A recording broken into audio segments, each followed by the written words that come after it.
and is preparing the stream now. Let me turn off the disclosure.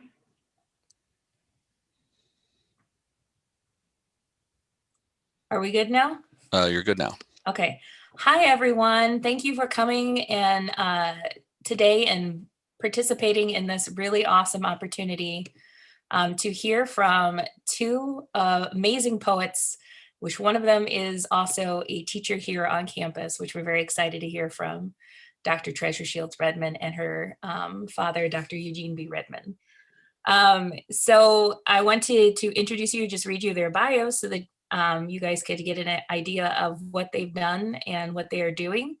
And then I will hand it over to them for them to do their session today. So Eugene B. Redmond is Emeritus Professor at English at Southern Illinois University, Edwardsville.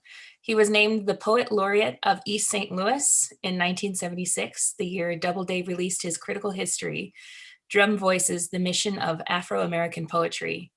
Earlier, as a teacher, counselor, and poet in residence at Southern Illinois University's Experiment in Higher Education, he taught with Catherine Dunham and Dumas as literary executor of H.D.'s estate and with assistance from Toni Morrison, Maya Angelou, and Amiri Baraka.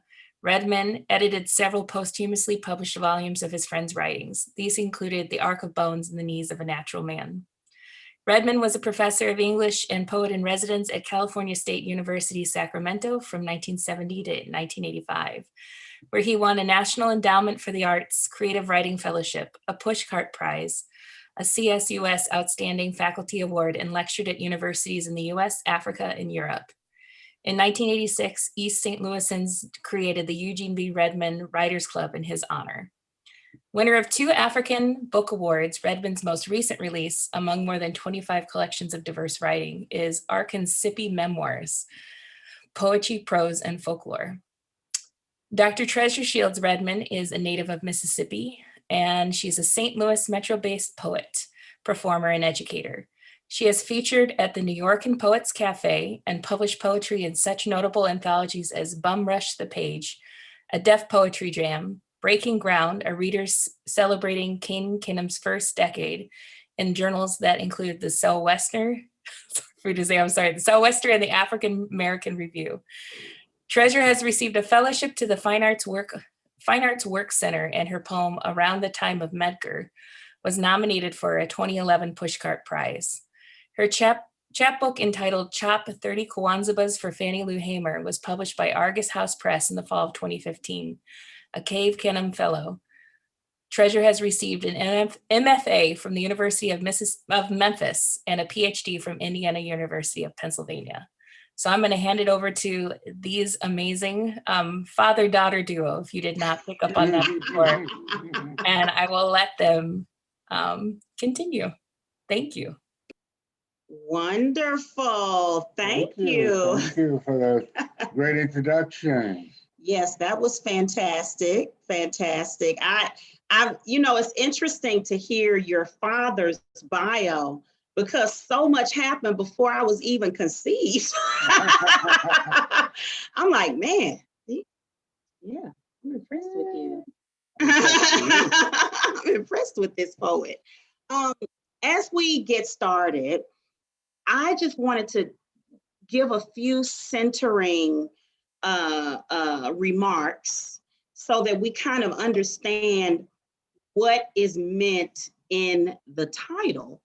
And, one of the pleasures of preparing for this was to re-listen to Stokely Carmichael's speech, where he stakes the claim for the concept, the philosophy, and the wording, Black power. So I encourage everyone here, when they get a chance, to Google that 1966 speech about Black power. So let me see if I can share. I just want to share a couple of slides with you if I could. Just to briefly kind of let you know exactly what is meant by the title. So there we go. There we go. There we go. Ooh, load it. Can I go here? There we go. So the title of the presentation is From Black Power to Black Lives Matter, an Intergenerational Conversation and Performance. But I wanted to make sure that we all understood what Black power in this context was, because we're using it in a historical context, right? We're trying to bookend these two concepts. And it was interesting to think about how they talk to each other and how they kind of read each other. As queer Black folks say, they read each other. So what is Black power? So Black power is a concept and a terminology coined by Stokely Carmichael. You see his handsome face up there in the right. He was born in the Caribbean, came to live in the US. So once again, the diaspora, speaking and collaborating at all times. And when we say the diaspora, we mean all the Black people all over the world, outside of Africa, some because of the slave trade, some because they had visited there thousands of years ago and just set up camp. So there are Black people in Veracruz, Mexico, and Black people in Cuba and Grenada and Puerto Rico, and Black people who were in the US before Columbus came to the US. Stokely Carmichael kind of sits in that tradition of Caribbeans moving throughout the globe. So he was chairman of the Student Nonviolent Coordinating Committee. He began to tout the slogan and philosophy Black Power, and he explained it with so much conviction in a 1966 speech at the University of California at Berkeley. So just a little bit from it, just a little bit. I want to move this out of the way. Can I move it? Yes, I can. Some Negroes have been walking down a dream street talking about sitting next to white people. That does not begin to solve the problem. We didn't go to Mississippi to sit next to Ross Barnett. We did not go to sit next to Jim Clark. We went to get them out of our way. People ought to understand that. We were never fighting for the right to integrate. We were fighting against white supremacy. In order to understand white supremacy, we must dismiss the fallacious notion that white people can give anybody freedom. A man is born free. You may enslave a man after he is born free, and that is in fact what this country does. It enslaves Blacks after they're born. The only thing white people can do is stop denying Black people their freedom. So he was recentering the conversation. He was decentering white power and centering Black power. So it isn't about, oh, let us in, let us in. It's about stop it. Leave us alone, leave us alone. I thought it was interesting. White supremacy, that term has existed for a while. Some people are so pricked by it nowadays. They're so bothered by it, but it has been in the lexicon for a while. Now, what is Black power? I mean, what is Black Lives Matter? Black Lives Matter. So we see the three beautiful founders of that movement, and that became an organization later. Patrice Cullors, Alicia Garza, and Opal Tometi.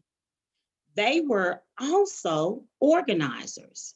So Stokely Carmichael, who later became Kwame Ture, was an organizer. He was a leader in the Student Nonviolent Coordinating Committee, an ancestral group of the Black Lives Matter movement. These three women created a Black-centered political will and movement building project called Black Lives Matter. It was a hashtag they started to use on Twitter after George Zimmerman was not convicted of murdering Trayvon Martin. This was in 2013. So here's what's interesting to set off the conversation about how the movement language and the stance of it has evolved. So there are these 4 planks on the Black Lives Matter movement page, and this is 2 of them. 1, we are expansive. Let me move this out of the way so I can read it properly out, or not. I'll move this down here to the bottom. We are expansive. We are a collective of liberators who believe in an inclusive and spacious movement. We also believe that in order to win and bring as many people with us along the way, we must move beyond the narrow nationalism that is too prevalent in Black communities. We must ensure we are building a movement that brings all of us to the front. We affirm the lives of Black, queer, and trans folk, disabled folk, undocumented folks, folks with records, women, and all Black lives along the gender spectrum. Our network centers those who have been marginalized within Black liberation movements. So they kind of tried, to me, they kind of tried to read your generation, Dad. They kind of tried to come for you. So we'll talk about that. We'll talk about what that means, right? So we'll stop right there and stop sharing. Just wanted to make sure that everybody kind of knew what we meant by from Black power to Black Lives Matter. And now I will allow my dad to do some connections, comment, expansion. That capsuled it, and it's needed. You should be on every TV show and every paper in the world. That introduces it and solidifies the movement thus far. And by the movement thus far, I mean at least 1619, but we could go back into the free civilizations and the founders of civilizations in Africa. And Herodotus, the historian, who noted that he got a lot of information by crossing over from Southern Europe and the Northern Africa, and actually sitting at the knee of what he called woolly-haired people, woolly-haired men. So that is part of the line from freedom to anticipated freedom.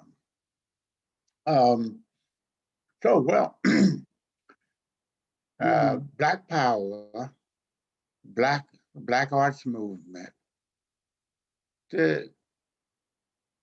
segued from civil rights, which the civil rights movement proper, which segued from Jim Crow and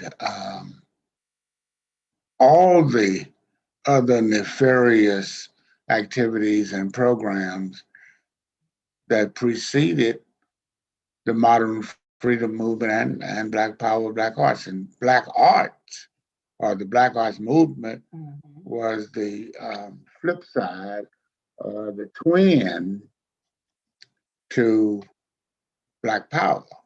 So you had the political arm in Black power, the political, economic, and educational. And then in Black arts movement, you had the poetry, the music, the culture. The more emphasis on the artistic impact and the artistic value, or the history and background of the Black freedom struggle. So, and both movements, all movements, were and are grounded in the international activist world Mm. that come out of it. You know, during Martin Luther King's era, Irish revolutionaries were saying we shall overcome. Mm. And you go to other countries. Not only that, countries were coming into existence around the same time as the civil rights movement, the Black Power and Black Arts movement were arriving. They fed off of each other. New countries in the southern hemisphere, the southern part of this hemisphere, new countries in Africa. There were a handful of countries, official countries in Africa, when civil rights and the Black Arts movement got started. Mm-hmm. And now there are more than 50 countries in Africa. James Baldwin even said, signed off from Istanbul in Turkey when he when he finished another country. Mm-hmm. And he said, I wanted to go to an African country. You're talking 1963. I wanted to go to an African country, but there were no African countries. And that was not completely true because you had Egypt, you had Ethiopia, but he meant, then they were, of course, old countries. I mean, Ethiopia is one of the most ancient civilizations in the world, but he just meant, well, modern Africa. Africa at that time did not have countries, but we watched during the civil rights movement and the Black Power, Black Rights movement, all these countries coming into existence. So and today, countries across the globe are joining Black Lives Matter to protest racism in their own places. Right. In their midst. And not just racism, corruption too. That's right. Exactly. Are you familiar with this latest item out of Nigeria, the SARS? Yeah. Right. So what Black people in this country have done is deepen the conversation about what it is to be human. And I love the way you brought in that the context of the arts being the flip side, being the twin spear with the liberation movements, the activating and money, raising money, nonviolent movements, movements that could have been characterized as defense-made movements, all of the work that people did, the work, as people say now, the work that people did, as far as all of it helps to move culture forward. There are some people who are never going to sit down and listen to a speech, but they're going to listen to a poem, or they're going to hear a song. There are some people who are never going to show up downtown to push a statue over, but they'll sit down and read a novel in the quiet. And I also see the unfortunate reiteration of Black death being what spurs the movement. And one of the reasons that I am so interested in this is because I'm a mother and a teacher. And so I have raised and taught many people who look like these Trayvon Martin, Michael Brown, Emmett Till, and so on. So I'm going to read a poem, and it's called For Trayvon. Because for me, just like the leaders of Black Lives Matter, that moment with Trayvon Martin was the last galling moment for me. That, fortunately or unfortunately, was the last moment I expected justice. So this is called For Trayvon. When we are born the color of smoke or wood or butter or honey or cotton, when we are born natural with a green mark at the base of our spine, uncircumcised, carrying generations inside us. When we are born Black and alive, looking like a long dead great-grandfather, right then an invisible stopwatch starts. Milliseconds count as hours when your Black boy life is only a coda in the paragraph, and it takes 10,000 of your muscled bodies to stand for Africa in a film, but only one of you dead to stand for America. You were once a red lump of clay inside this fearful womb, an idea about freedom, a ditty that became a song, a graduation photo, a boy, a baby, born Black and alive, an unfinished poem about lynching, a body, a potential. A body, dark nipples, rough knees, a body, baby toes, crooked, a body, a curved back, a body, earlobes, a body lies buried in a southern town again and again and again. Not again, not this body, not here in this nice neighborhood, not a Black boy body moving free and alive in America. Your Black boy body offends, offender, capital offense against your Black body. Be still or behind steel or pierced by steel.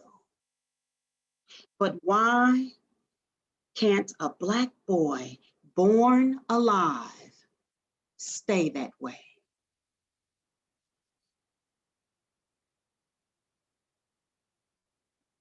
Power filled. Thank you. Filled with power.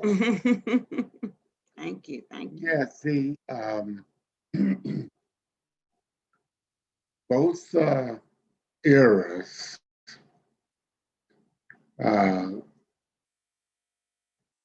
Black Power, Black is Beautiful, Black Arts Movement, Mm,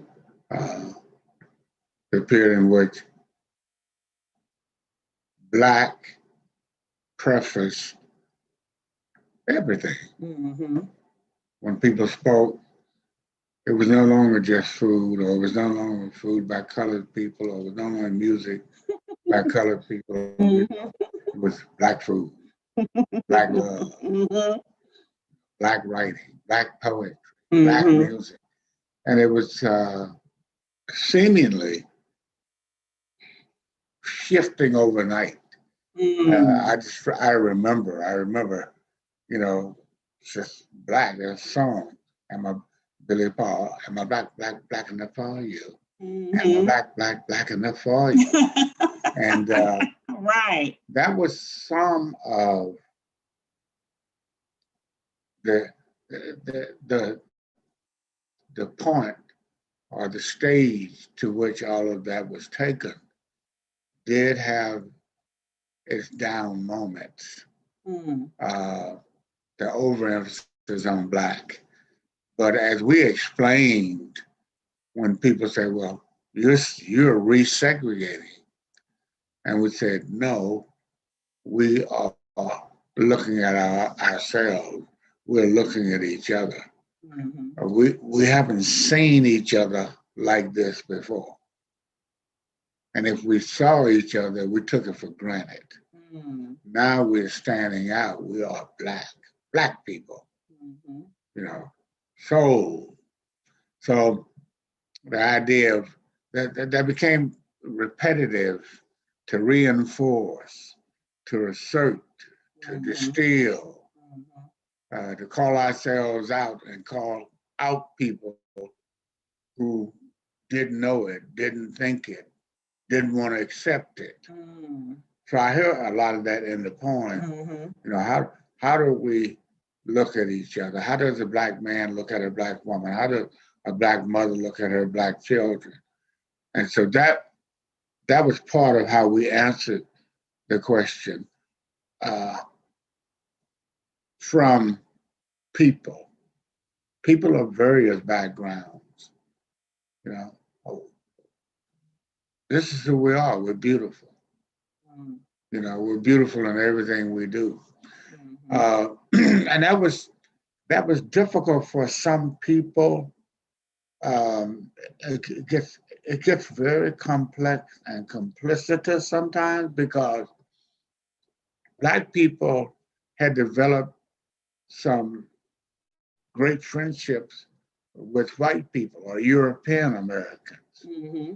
And when the Blackness of Blackness took hold in the communities, on the campuses, in the churches, Mm-hmm. in the military, on Broadway. Mm-hmm.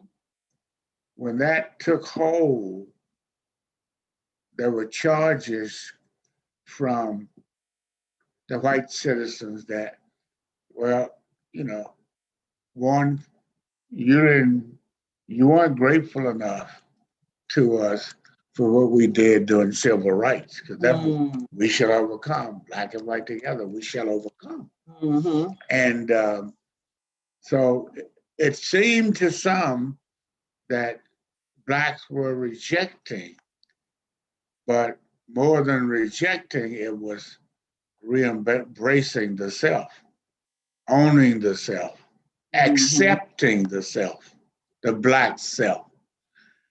So Black Studies program, the Women's Studies program, Asian, Native American,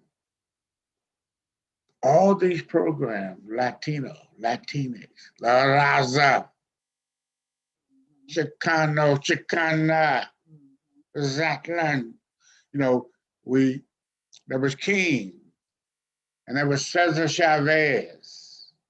I mean, on and on and on. So the movement changed the face of the world, like Black Lives Matter today. It's changed the face of the world. Institutions, new roles for institutions. You could go onto a campus and go all the way up to a PhD, focusing on Black literature, Black women, Black men. You could do books. I read a book once, the role of cotton in North Carolina. You know, there was just so much coming out, and so much is still coming out. I'm reading an issue of Vanity Fair, edited by Ta-Nehisi Coates. And he's wrestling with that as he always does, wonderfully wrestling with it. So yes, we the institutions, you know, HR was enhanced, equal opportunity, affirmative action. But you know what? I want to say something about that too. The world. This one of the things that popped up for me as you were saying that is, number one, did you bring your Ark and Sipping Memoirs book? Because I have it upstairs. No, I didn't. Okay, I'll go get it so you can share a poem. Yeah. But when you said when Eugene Benjamin Redmond said that the institutions were remade because of the liberation movements led by Black people in the US, he is not lying. This is true. But I thought about all of the diversity and inclusion professionals that exist now, and how we don't see the sorts of rising levels of health, wealth, and safety of Black and brown folk that we would like to. And I would like to know from you, how do we combat the way that white supremacy kind of remakes itself in order to reassert itself? You get what I'm saying? Yeah. So it'll say, oh, you would like to see someone Black as VP? Okay, we'll give you that. Now, our graduation numbers are not going to rise, but we will give you a few positions. How do we respond to that? And as you're answering, I'm going to go get your book. Yeah. I was going to get to this. The freedom to freedom. I gave a lecture several decades ago at a Martin Luther King luncheon at Southern Illinois University, Edwardsville. And I have some copies of it if there's any interest. It's printed in a little pamphlet, Freedom to Freedom, Poetry, Prophecy, and Struggle. And the idea for now, pressingly for now, is that we cannot overcome this mountain of evil which is facing us unless we are able to face each other as civilized people. And what I mean by that is you can't bring a people, subordinate, make them, including the way you actually treat them, what you do to them and with them when they're here, once you get them where you want them, and the way you portray them in all media. The newspapers of the 17th, 18th, and 19th century, before radio, before TV, they were the main shapers of images. So you had Black people presented as clowns, buffoons. And it led into Amos and Andy in the 20th century. So my point is that a slave can never be free. Not if that's the way those persons, he and she, are introduced into the enslaving society. A slave can never be free. The civilizations that help get Western world nations and civilizations going came out of Africa. So you have to face each other across that divide and come together based on civilizations looking another civilization in the eye or other civilizations in the eye. Unless you know Meroe, unless you know about Kush, unless you know about Nubia, unless you know about all those incredible kingdoms, civilizations that predated the human civilizations in what we call the Western world, then you're not going to be able to accept that person as anything other than the buffoon, animal-like one that you have actually developed an image of him. Right. With a few exceptions you'll let through. Right. So that's the answer. So what I have a prediction too, that like we got HR, like we got affirmative action. And the presidency. And the presidency. And like we got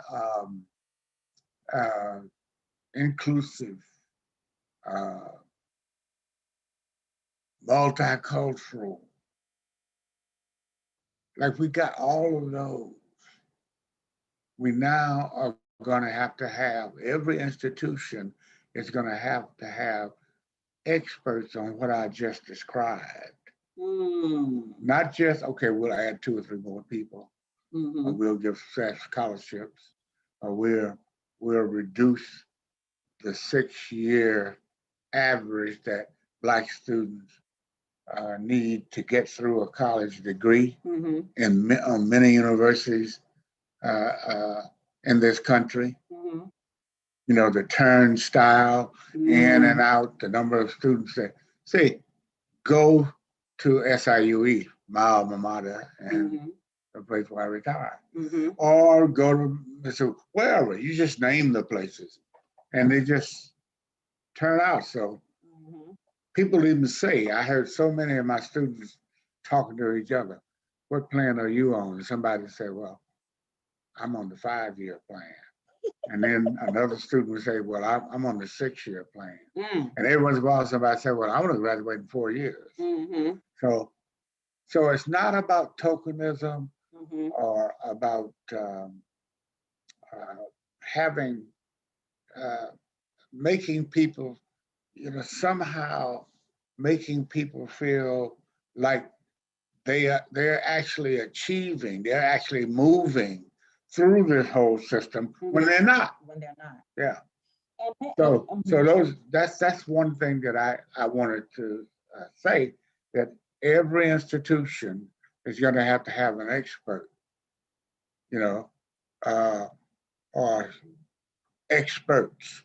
And I'm talking about all institutions in the United States. And this is a global prediction too that I'm making, that you're not going to be able to anymore, because it's just going to come back to us. Right. And I've also suggested that we need another constitutional convention. Okay, wait, let me stop you there, because that's a deep one. Yeah. But I wanted to bring it back to the historical context. Okay. Because I want to know if you agree with me on this. What I see as one of the key differences between the Black Power movement and the Black Lives movement is the removal of Pan-Africanism. Yeah. And I miss it desperately. I miss it desperately. And the statement called it that. Exactly. They called it narrow nationalism. So we gained queer folks, trans folks, people being able to come out and live as themselves along the gender and sexualities. Yes. Yes, exactly. Disabled people, women, non-native English speakers. So we gained, we opened it up to more people, but then we jettisoned this idea of uniting with Africa, of the vision on the hill of a united Africa. And I just wanted to say that when I went to get my dad's book, I also found this slim pamphlet, Kwame Ture, that is Stokely Carmichael's name that he changed his name to later, and it's called For the African Revolution. This is a slim pamphlet, and I'm trying to see what year this was put out. It looks like this was put out in, I'm not seeing, 1987. 1987. So I was raised by old school Black nationalists. So I too, you know, am interested in uniting with the continent and retaining that as part of the larger global vision for Black self-determination. So my dad is going to read a poem, and then we're going to talk just a little bit more. I'll read a poem, and then we'll probably go into some questions. I think so. We started at 11:30. I think we have time for the poem, comment, poem questions if we move.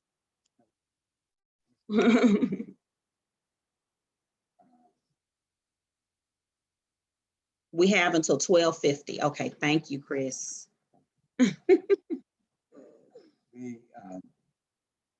yes, that's the global approach. One of the more popular forms or genres of writing today is called Afrofuturism. Yes. And I say African futurism, African futuristic writing, because the Afro, as some of our clearer thinking colleagues used to say in the 60s, 70s, the Afro is a comb or a hairdo. So Donnell Lee, now known as Haki Marabuta, used to say all that, you know, take out your comb. That's an Afro. So you don't have to abbreviate my name, my identity. You know? So just say you're African. But anyway, Dead Press said, I'm an African. I'm an African. Do you know what's happening? I'm just going to read something, and it sort of it connects the civil rights and Black Lives, Black Power movements with what's happening now, even though this poem was written before the Black Lives Matter. But it's about a festive evening in the Black community, Black Fest for East St. Arkansas homies. And one of the things we really did a lot of in the 60s during civil rights and the Black Lives and Black Power movements, we created a language that held in its lips who we were, what we wanted to do and be. So I created a word to honor my parents, but I wanted in working on it something that sounded African or indigenous. And so the word is Arkansas. Created actually two words for this title. Arkansas and memoirs. And if you see how I spell memoirs, you understand what I'm saying. My mother's folks, my father's folks were from Arkansas, and my mother's folks were from Mississippi. So for East St. Arkansas homies, Black Fest, amid ample helpings of snow, we break wood and lumps of coal, repair socks and soles, like candles and kerosene lamps, brim with homework and biblical verses. Inhale kitchen sauces collared with greens until African night fires dance and cackle,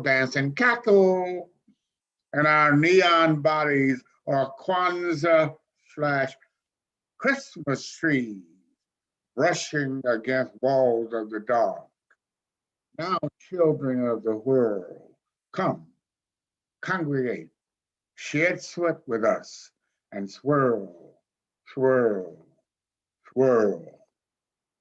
So we take the only way available to us and make it out of no way. Make no way, or make a way out of no way. So that's an approach to incorporating Kwanzaa from Africa and the kinds of things that we Black people in this Greco-Roman Hebraic Christian, you say Afro Okay, we say, as I say to my students, we all trained to understand, trained in the modes of the Greco-Roman Hebraic Christian condition. And what I are continual. What I came up with is an African, Asian, Latino, Hindu,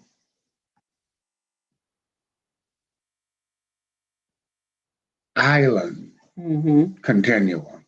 And that's how everybody steps into the room as a product of the Greco-Roman Hebraic Christian condition paradigm. And so what we do is match that. Again, going back from freedom to freedom. In every classroom, we match it with the African, the Asian, the Latino, the island, Middle Eastern and island continuum. These 83 years are talking to me, so memory is not what it used to be. But you get the point. I don't think anybody needs to step into a classroom in a mixed, in a gumbo society, thanks to Murray, the writer Murray, without listing both of those continuums anymore. Okay.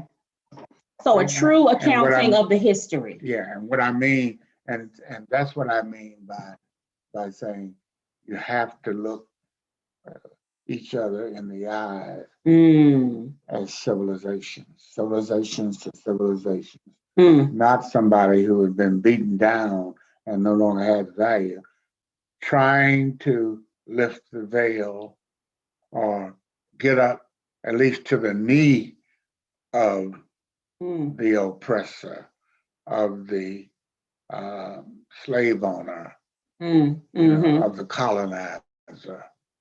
So, well, Morrison talked about the construction of whiteness. Yeah. And how it relies, this concept of whiteness relies on a Black. It doesn't exist without a subordinate, because whiteness as it has been constructed in the US doesn't have any positive details, attributes, traits, right? Whiteness isn't, oh, that's the group of people who make delicious casseroles. They created the music that blah, blah, blah, blah, blah. It is not having nappy hair. It is not having dark skin. It is not being poor. It is not being violent. It is not. So they attribute all of the negative stuff to Blackness, and then whiteness is catapulted off of it like a big spring, to paraphrase what Morrison said. I know for me, this was brought into clarity for me when I visited Southeast Europe. I went to Macedonia 3 years ago. Macedonia, ancient place, right? And I met all of these people that here in the US we would call white, but they didn't call themselves white. They called themselves Croatian and Serbian and Greek and Macedonian. And they had, ancient statues and ancient stages and the Cyrillic alphabet, and they had their great grandmother's songs and foods. And they stood in a certain sort of love for themselves because they had their grandmother's songs and foods. And I think that in this country, there is some work for white people to do to reclaim their own cultural heritage as well. I know that to be white in the US has been set up to be something fantastic, but it's just so shallow. It's only a couple hundred years old. Whereas your Celtic grandmother had all that great witchiness and runes and food. That's who I want to know. I want to know the people who are witchy with the runes and the food, not the people who are, you know, claiming that being a wasp is a cultural heritage. Yeah, and one of the things that would be that this person that I speak about need to be in insular positions in all you know, all the government agencies, universities, corporations, be able to say and have the data to show that what we call white a white country had been forged by people who demanded that those who were lighter than black people, who looked like what we call white, they were forced to accept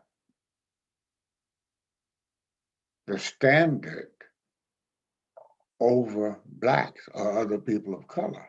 In other words, I read a book on how Irish became white. I read a book on how other people, other people became white. I mean, you actually went through reached the passage, so that you had to decide, even on a census or on some applications. It's asked of people who come from the southern part of this hemisphere, are you white Latino So true. or colored Latino? Right.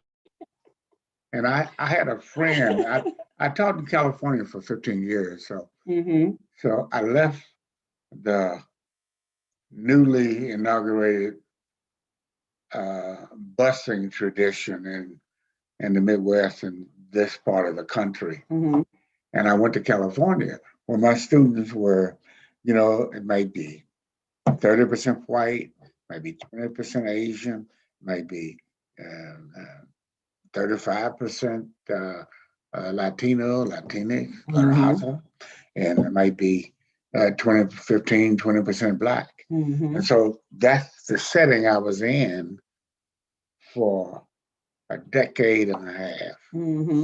And, I went to funerals, I went to weddings, I went to games, I went to the barrios, I went to the renovations, I went to China. I saw all of it going on and how people were able to make it. I mean, issues, of course, but I saw it, so when you become a rainbow human being in your thinking and in your behavior, you really are changed. And so, and you saw what happened, because we had to study this. I mean, to develop these Black Studies programs, hundreds, Latino, Chicano, or La Raza studies programs, women's studies programs. I was on a team that developed hundreds and hundreds of these disciplines. I mean, University of Wisconsin gave a PhD in 5 areas of Black culture. So think of going from nothing about yourself or nothing about the people you see come through town every summer, called migrant workers. They come through to working on the farms, to work in the orchards. 2 or 3 lines in a book by a well-known historian, migrant workers. So nothing about them. So we set these courses up across the country and across the world. And we had to read each other's stuff, and eat each other's food, and Mm-hmm. you know, the team that we put together. Mm-hmm. And we ended up with a school, like a CAS, like the College of Arts and Sciences at Cal State Sacramento, because we had all these people there for a decade or more. Same people working together. And we ended up with a school that was supposed to be ethnic and women's studies. It ended up because, you know, the power that we had difficulty with that title, with that name for this CAS type school. Mm-hmm.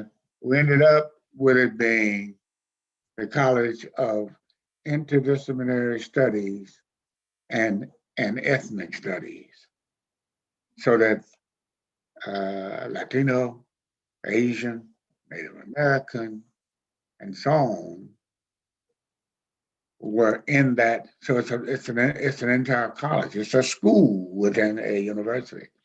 So that's what I see having to happen. Something like that has to happen.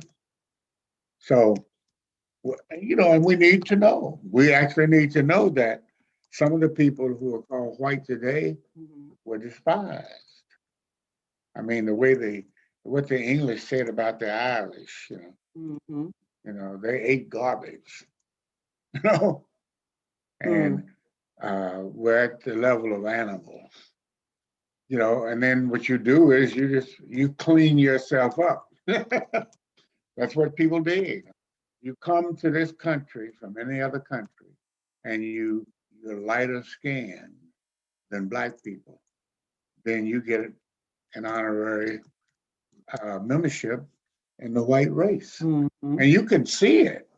I mean, look at the doctors, look at the specialists, and many of them are African American, but many are Middle Easterners. And Right. so as long as as long as you are not at the bottom, yes, and even in India, all across the world, when you look at the caste systems, the very bottom person is going to be black. In Brazil, which is, we say, well, there's no racial problem because people are not allowed to talk about it. Right, they're not allowed to mention race. They're not allowed to discuss it. So, Yes. so we need to know that. Our students need to know that. Our children need to know that. How does someone come to this country and in 3 years they're in a position that your grandparents worked for 30 years and they didn't even get close to? Right. Yeah. Exactly. Yeah. And I mean, I have some answers for that. Has something to do with the language. Has something to do with motivation. And the people who are victims of it need it too. In other words, people need to teach. Like I had a teacher in college who told me to read Langston Hughes because he saw where I was going. Langston Hughes wasn't being taught in college. I read a little of them in high school, but he knew I wanted to be a writer. So he told me to read Langston Hughes and E. Cummings. He said, I mean, really, everything by Langston Hughes. Nobody had ever said. This was a, quote, white teacher, European American teacher. He recognized what I needed as a black writer, struggling with T.S. Eliot and struggling with Robert Frost and Ezra Pound and Wallace Stevens. I was a good student, and yes. and I won awards writing in that mode. But he knew, and I recognized in the mid-60s that this was only going to take me so far because I wasn't using my grandmother's language. Okay, and let me stop you right there, because so what I wrote in the chat was so many conversations post George Floyd and post Breonna Taylor offer no quote unquote solutions. Professor Emeritus E.B. Redmond is advocating a deepening of the education that institutions and their leadership teams are given, there's a typo there, to include African culture, especially the ones that inform North America, right? So what my father is advocating is that there be a true accounting of the history that does not start at Black people being brought here in shackles, and that does not start with the fabrication that this land was empty, that glosses over the genocide of the native people here, that fails to mention Black exploration of North America prior to exploration by European folks, prior to Columbus, prior to the quote unquote Vikings, that gives a true global accounting, recentering indigenous people, all indigenous people. And white people have indigenous roots. So inviting them in to the table of humanity, to the discussion, to assume their indigenous roots. All right, so I'm gonna read one more poem and then we're going to take some questions because it says that we have until 12:30, or is it, I think it was until 12, I think it's 12:30 and then some questions. So I'm just gonna read this poem. I'm sure that's Chris, like 12:45. So she said we have until 12:45. So I'm gonna read one poem and then we're gonna go back to the beginning of the questions and take other questions. There are some incredible comments in the chat.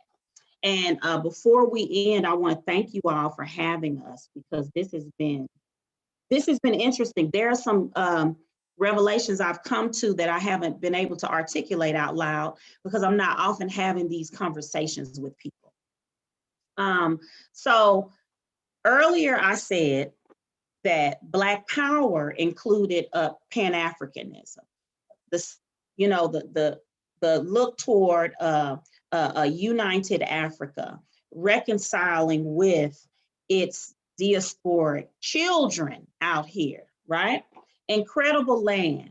The US could fit in it several times. In fact, the US, Europe, and Asia could fit inside of Africa. It goes from the North Pole to the South Pole.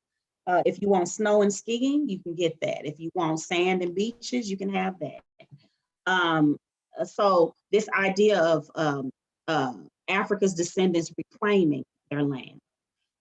The Black Lives Matter movement is valuable because it's a current way to articulate white supremacy and what it is doing to all of us. And it includes LGBTQIA+ folks, disabled folks, non-native English speaking folks, neuroatypical folks. It invites us all in. So this poem that I'm going to read is called Say Her Name for Sandra Bland. And it is about the murder of a Black woman.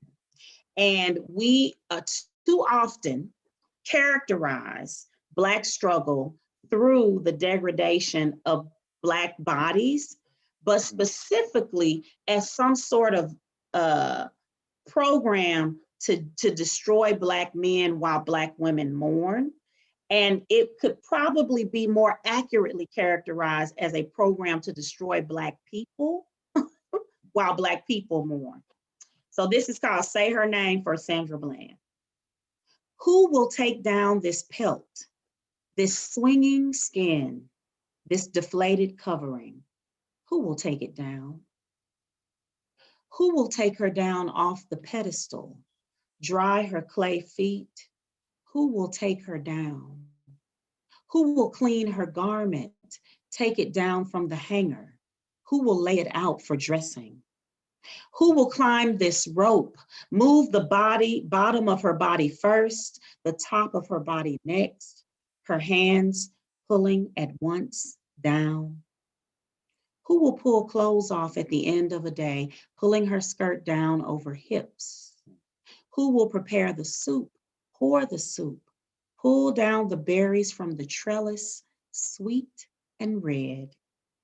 Who will pull down the flavor from a broth, the juice from taut skin? Who will pull down this woman, this cook, this expert at tincture? Who will pull down this woman? Who will pull down this structure? Who will remake this place? Who will pull down the character from the line, pull down the highway toward an end, pull down the window for a question? Who will answer a question with a question? Who will push for subservience? Who will demand an answer she has heard before? Who will pull down anger from her throat? Who will pull this woman from her car? Who will pull a story out of her ass? Pull this iron gate shut? Pull this report from the file? Who will pull the blood through the embalmer's needle? Who will pull these women from the stone? Who will pull this anointing from her hands? Who will pull the truth from this empty shroud? Who will pull these women down? Who will pull this empty skin hanging down?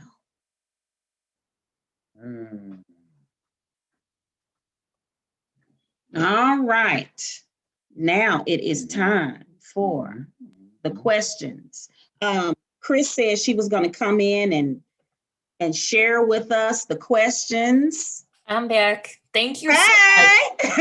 Thank you so much. I've been having so much fun listening, chuckling about how white culture doesn't have any basis and just having a really good time. So I appreciate the banter between you two and just everything that I learned today. So thank you for that. So the first comment was from one of our viewers who was talking about narrow nationalism. And he said, is this in line with the Combahee River Collective? I don't know if you've heard. Well, I'll go ahead and talk about the Combahee River Collective. Thank you, I said that wrong. Which is a fantastic, everyone should look it up. It's in the chat, Combahee. It's a fantastic articulation of intersectionality. This is prior to people using that term, intersectionality. The Combahee River Collection and Bell Hooks call them interlocking systems of oppression. So when Black women articulate a liberatory theory, it's going to include being a victim of race prejudice and a victim of gender prejudice. So those systems interlock and create a specific kind of jeopardy for Black women. The question is, narrow nationalism, is this in line with the Combahee River Collective? Yes, it continues that conversation. The conversation about how liberatory organizations remake patriarchy in an attempt to have a system free of racism, but that retains Black men as the head. And my dad has talked some about how his thinking evolved and how all our thinking has evolved where sexism is concerned. What we lost as a result of forcing women into narrow roles and forcing men into narrow roles. So yes, it is in line with the Combahee River Collective. Thank you. Another one is a comment and a question. So one of our professors here on campus, Marvin Tobias, psychology professor, made a comment about African countries. He said there weren't African countries that really hit home when you see the African countries that established independence from European countries in the 1960s and after. So onto that comment about what James Baldwin was saying. Yeah, I'm talking about that James Baldwin comment that you mentioned, Dad. Yeah. And then he had a question. He said, some connect the Black arts movement with some artists in the hip hop movement and Black nationalism, such as Public Enemy, KRS-One, etc. Do you see a current extension of the Black arts movement and current hip hop? I do. There's a song out now by the song is by Lil Baby. It's bigger than Black and White. And I'm gonna read I pulled it up because I saw that comment. And the first verse says, protests and growing national outcry continue over the death of George Floyd. Section 8 just straight cooked this motherfucker up. Last night, people protesting in Minneapolis escalated as demonstrators were lashed by tear gas and rubber bullets. So the song starts with audio from news reports. And then he says, I gave them a chance and chance again. I've ever told them, please. I find it crazy the police still shoot you and know that you dead, but still tell you to freeze. Effed up. I seen what I seen. I guess that mean hold him down. He say he can't breathe. It's too many mothers that's grieving. They killing us for no reason. Been going on for too long to get even, throwing us in cages like dogs and hyenas. So that's a song being played on the radio right this moment. So yes, hip hop artists continue to respond to the movement. And you know that the hip hop, and in each point in this in this evolution, some people will reach over. And it seems to be reaching backwards, but it's actually reaching forward. Because today is yesterday's future, and today is tomorrow's past. You know, so it's just we know that we don't always think of it that way, but it is. It's one of the African poets that I walk with my back to the future. What happens when you find yourself lost? You go back home. And so then the past becomes the future if you're about anything, if everybody understands what I'm saying. So, so that's great. And that's good. And you better check yourself before you wreck yourself. When I teach in the classroom, that's Ice Cube. I say this is at Shakespeare level for me and for you. I mean, how some people write a whole play to get that over. Better check yourself before you wreck yourself. And people know the culture. I was at in one of the school districts in St. Louis County. And I purposely dropped some words, and the students, thousands of white students in the bleachers, corrected me. We got out to the reception, and there were 3 of my white male students that I trained teaching there.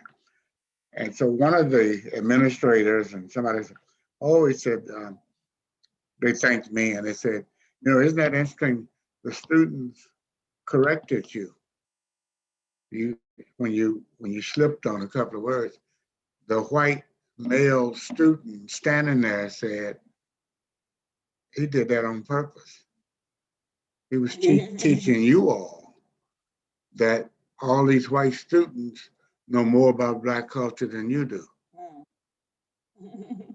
And we know that 70% of the sales are white youngsters, 70% of the sales of hip hop. One guy wrote an article in the LA Times and he said, if you don't know what NWA means, go into your daughter or son's bedroom and look at a poster on it. Because it's so my point is it's so twisted and involved, and and snarl over complex and complicitous, which I say,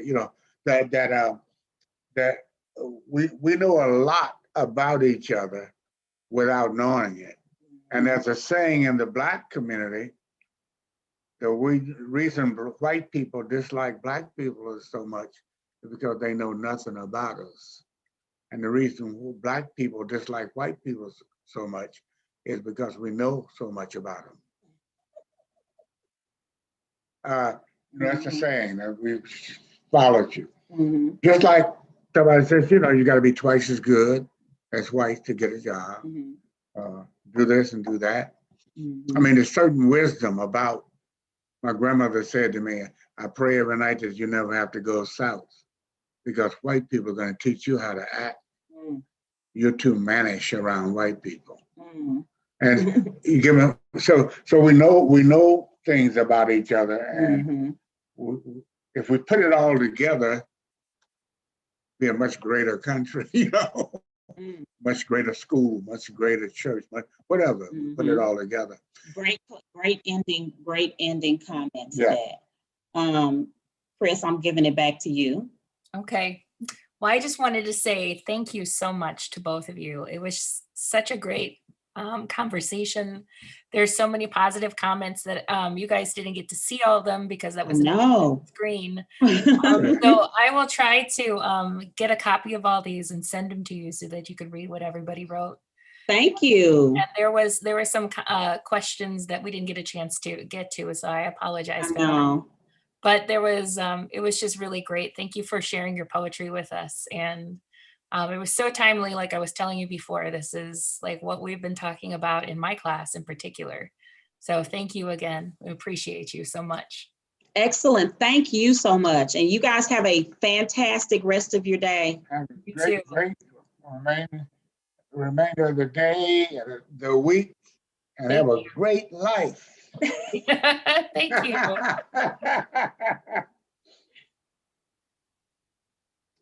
Okay.